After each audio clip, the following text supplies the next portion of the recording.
Hey guys, देखो आज हम डिस्कस करने वाले हैं एक बहुत अच्छे और हाई क्वालिटी स्टॉक के बारे में जो कि एचडीएफसी ग्रुप का मतलब हम बोल सकते हैं एचडीएफसी ग्रुप का एक मल्टीबैगर बन सकता है। मल्टीबैगर बन सकता है मतलब लंबे समय में अगर आप बोलो तो आने वाले 8 से 10 सालों में ये स्टॉक आपको बड़ा रिटर्न बना के दे सकता है जो आप सोच नहीं सकते। अगर आप छोटा छोटा पैसा भी लगाना स्टार्ट करते हो, छोटा छोटा पैसा भी अगर आप लगाना स्टार्ट करते हो तो आने वाले दिनों में वो आपको कंपाउंडिंग जो करके देना काफ़ी बड़ा देगा।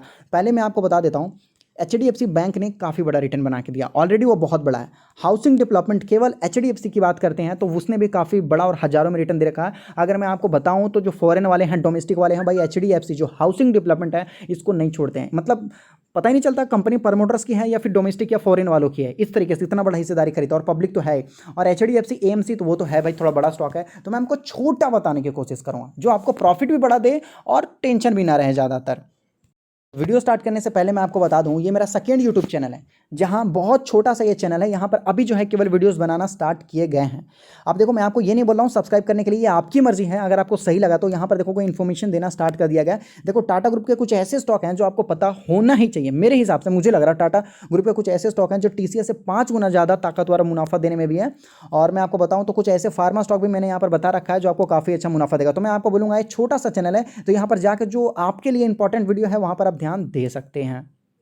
सबसे पहले भाई इसके प्रॉफिट के बारे में बात कर लेते हैं। ये नई कंपनी है, इस वजह से मैं आपको बता दूं तो सबसे पहले हम क्वार्टरली देख लेंगे। क्वार्टरली में अगर हम देखेंगे तो ये कंपनी पहले जब आई थी 2020 मार्च में तो लगभग 552 के आसपास रेवेन्यू देखने को मिला था। फिर धीरे धीरे धीरे धीरे धीरे पूरी तरीके से घट गया। लेकिन जब अभी जो एक साल बाद, ठीक ये मार्च 2020 का मार्च है, 2020 का 1 का जब मार्च आया तो देखोगे लगभग 552 था। अभी देख सकते हैं लगभग 583 हो गया था।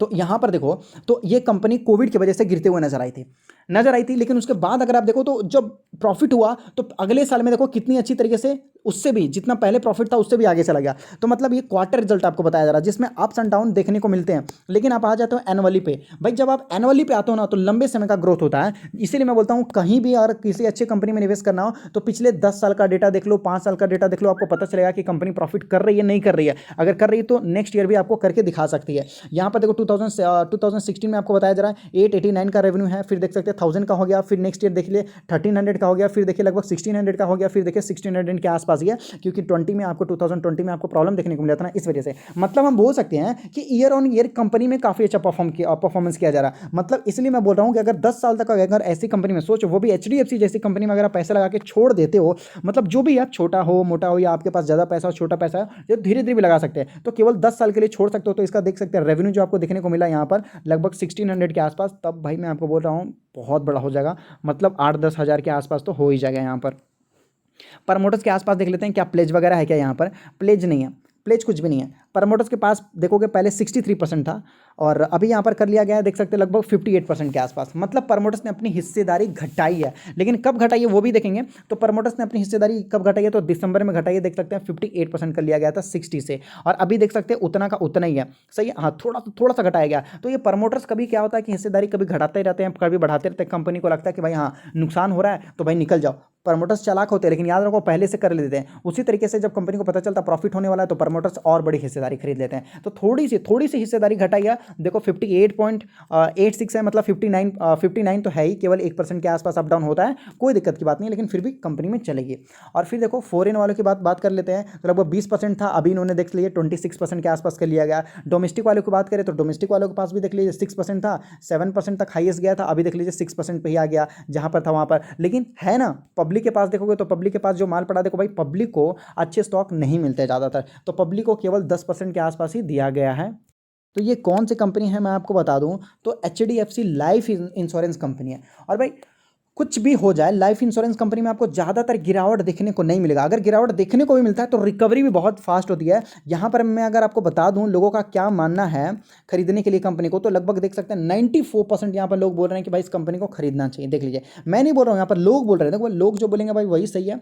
यहाँ पर देख सकते हैं आपको बताया जा रहा है money control users recommend buying HDFC life, ये लगभग 94% बताया जा रहा है। क्योंकि भाई ये देखो, अब मैं आपको बता दूं यहाँ पर जो 94% लोग बोल रहे हैं आपको खरीदने के लिए, ये वही लोग हैं जो लंबे समय के लिए निवेश करते हैं पैसा। ये वो लोग नहीं हैं जो कुछ दिनों के लिए पैसा निवेश करते हैं।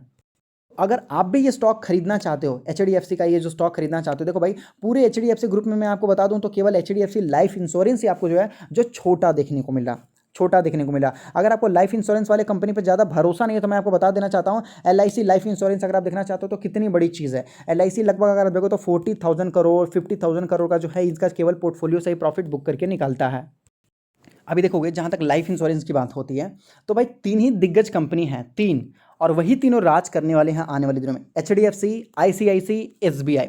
SBI अगर आप देखोगे तो ये पब्लिक में बहुत ज़्यादा फेमस है। HDFC आप देखोगे तो बड़े लोगों में बहुत ज़्यादा फेमस है। ICICI बेचारे बीच में आ जाते हैं। ये है, यही तीनों अगर देखोगे, तीनों जो है लाइफ इंश्योरेंस लगभग मैं आपको बताऊं तो लंबे समय में काफ़ी अच्छा मुनाफा देने की कोशिश करेगा। अगर आप नज़र रखना चाहते हो तो मुझे लगता है कि ये फर्स्ट में होगा या ये सेकंड में होगा, ये थर्ड में होगा। अब अपने हिसाब से भी आप देख सकते हो, क्योंकि यहाँ पर अभी डेटा नहीं बताया जा रहा है, क्योंकि भाई पता नहीं अभी तक डेटा यहाँ पर नहीं बताया गया, लेकिन फिर भी अगर बोले तो लंबे समय में ये तीनों जो लाइफ इंश्योरेंस कंपनी है आपको निराश नहीं करने वाले, चाहे जो भी हो। बहुत सारे लोग बोलते हैं कि भाई बैंक में पैसे रखने से कितना मिलेगा, 5% के हिसाब से मिलेगा। चलो 10% के हिसाब से भी मिल जाता है, मान लेते हैं। किसी छोटे छोटे बैंक में जैसे विकास बैंक हो गया 7% के आसपास देता है। तो फिर भी अगर मैं आपको बता दूं तो ये जो लाइफ इंश्योरेंस वाले कंपनी है ना, ये लगभग मैं आपको बोल दूं अगर कम से कम तो मैं आपको बोलूँ तो FD से, फिक्स डिपॉजिट से 3 से 4 गुना ज़्यादा आपको निकाल के देने की कोशिश करेंगे। भाई स्टॉक मार्केट है ये। तो देखो अब HDFC बैंक की बात करते हैं। आप खुद ही देखो, ये HDFC बैंक है, यहाँ पर लोग क्या करते हैं, अपना जाते हैं फिक्स डिपॉजिट वगैरह करते हैं। क्यों करते हैं? क्यों भाई, बड़ी बैंक है, आपका पैसा सेफ रहेगा, इसी वजह से तो करते हैं ना। नहीं तो आप छोटी बैंक में भी कर सकते हो, जो कंपनी डूब रही है भाई वहाँ पर भी कर सकते हैं, लेकिन नहीं करते। क्यों करते हैं? इस कंपनी में करते हैं। अब यहाँ पर खुद ही बताओ भाई, पिछले 5 सालों का अगर आप डेटा देखोगे तो लगभग 151% का रिटर्न निकाल के दे रखा है। अभी खुद ही बोलो, आपको 5 सालों में अगर फिक्स डिपॉजिट करवाते हो तो कितना रिटर्न आपको मिल सकता है? कुछ खास रिटर्न नहीं मिलेगा, है कि नहीं। अब ये जो इसने जो है 200% का इसने जो रिटर्न दिया है, देखोगे ध्यान से तो 200% के आसपास इसने जो रिटर्न दिया वो कुछ ज़्यादा दिया है भाई, है कि नहीं। तो ये FD में नहीं मिलेगा। ये तो मैं आपको केवल बता रहा हूँ, केवल 5 साल का। अगर आप 10 साल रुक जाओगे तो भाई 10 साल में मुझे लगता है कि काफ़ी अच्छा रिटर्न देने की कोशिश करेगा। 10 साल में देख लेते हैं, ये 2000 यहाँ पर देखेंगे 10 है, 2010 है। 2010 से देखेंगे तो देख सकते हैं इसने 600% का रिटर्न दिया। सोच लो, 600% का रिटर्न दिया। तो होता क्या है कि आपको FD में केवल पैसा डबल होता है, और यहाँ पर जो पैसा लगा तो बड़ा पैसा बड़ा पैसा बना लेते हैं भाई। FD का मतलब क्या, जो छोटे लोग होते हैं, जो किसी तरीके से लोग होते हैं बैंक में पैसा डालते हैं, वो सोचते हैं भाई मेरा पैसा सेफ है। और यही जो बैंक है ये क्या करते हैं, ये FD वाले पैसे को कहीं और यूज़ करता है, और वो होता है शेयर होल्डर, वहाँ पर हिस्सेदारी खरीदते हैं। तो सभी लोग को बेनिफिट होता है सिवाय FD वालों का। देखो FD वालों का, सिवाय FD वालों को, जिनका पैसा था उन्हीं को बेनिफिट ज़्यादातर नहीं मिला। तो मैं बोलूँगा स्टॉक अच्छा है, और लाइफ इंश्योरेंस वाले कंपनी चलेंगे लंबे समय में। तो एक बार आप देख लो अपने हिसाब से, अगर आपको गलत लगा तो कोई दिक्कत की बात नहीं है भाई, छोड़ दो। मैं आपको बोलूँगा एक बार आप खुद से रिसर्च कर लो, क्योंकि भाई स्टॉक मार्केट है, बहुत ही ज़्यादा रिस्की होता है। यहाँ जिस तरीके से पैसा बनता है उस तरीके से नुकसान भी देखने को मिलता है। तो एक बार खुद का रिसर्च और अपने फाइनेंशियल एडवाइजर से भी कंसल्ट कर सकते हैं। लेकिन अगर आप लाइफ इंश्योरेंस में ही खरीदना चाहते हैं तो HDFC, नहीं तो ICICI, नहीं तो स्टेट बैंक, ये तीन ही मैं आपको बोलूँगा, और कोई भी नहीं। फर्स्ट में मेरे हिसाब से HDFC ज़्यादा बेटर रहेगा, मेरे हिसाब से मैं आपको बोल रहा हूँ। बाकी तीन यहाँ पर देखने को मिल रहे हैं जो बड़े वाले अच्छे वाले हैं, आप एक बार अपने ध्यान से देख लीजिए।